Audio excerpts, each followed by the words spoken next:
Ukraine's counter-offensive struggles amid ruined battlegrounds. As Ukraine's counter-offensive progresses, the ruins of battlegrounds, like the village of Staromayorsk, present a unique challenge for Ukrainian troops. Staromayorsk's recent capture is a significant symbolic victory. However, its ruins offer little to no protection against Russia's heavy artillery. On Monday, the village suffered continuous shelling. There were even claims by Russian officials of having pushed Ukrainian forces out of the village, a claim that Ukraine strongly refuted. A blend of Ukrainian Air Territorial Defense Forces from Kryvyi Rih and the 35th Marines has spearheaded the Staromayorsk assault. They have experienced a series of fierce battles with high casualty rates and slight territorial gains. As one of the soldiers from the RE forces, call sign Krivbas, explains, the difficulty lies in the lack of shelter during an assault under enemy shelling. Since its fall last week, Russian forces have twice attempted to retake the village using small troop contingents.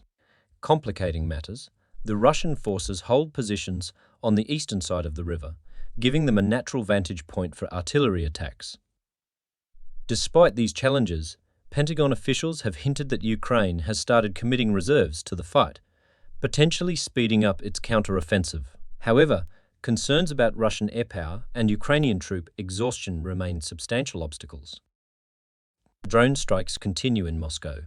Maya reports on Tuesday. Mayor Sergei Sobyanin reported that a drone struck a building in Moscow previously hit on Sunday. He revealed several drones attempting to enter Moscow were shot down by air defense. One managed to hit the same tower in Moscow City as the previous incident. The facade at the 17th floor was damaged. Background context. On Sunday, Ukrainian President Volodymyr Zelensky suggested that the war is gradually returning to Russia after the Kremlin accused Kyiv of launching drone attacks on Moscow. The Russian Defense Ministry intercepted 3 drones that day. One drone struck a business and shopping development in the west of the capital, causing damage to the 5th and 6th floors of a 50-story building. No casualties were reported, according to the state news agency TASS. White House condemns Russian officials' comments on potential nuclear use. The White House has condemned remarks made by Dmitry Medvedev, a senior Russian defense official, implying that Russia might resort to nuclear weapons if Ukraine succeeds in its counteroffensive. A spokesperson for the National Security Council labelled the remarks as reckless and irresponsible on Monday, adding that there have been no signs of Russia preparing to use nuclear weapons. The spokesperson asserted the use of nuclear weapons in Ukraine or anywhere would be disastrous for the world and would have severe consequences for Russia.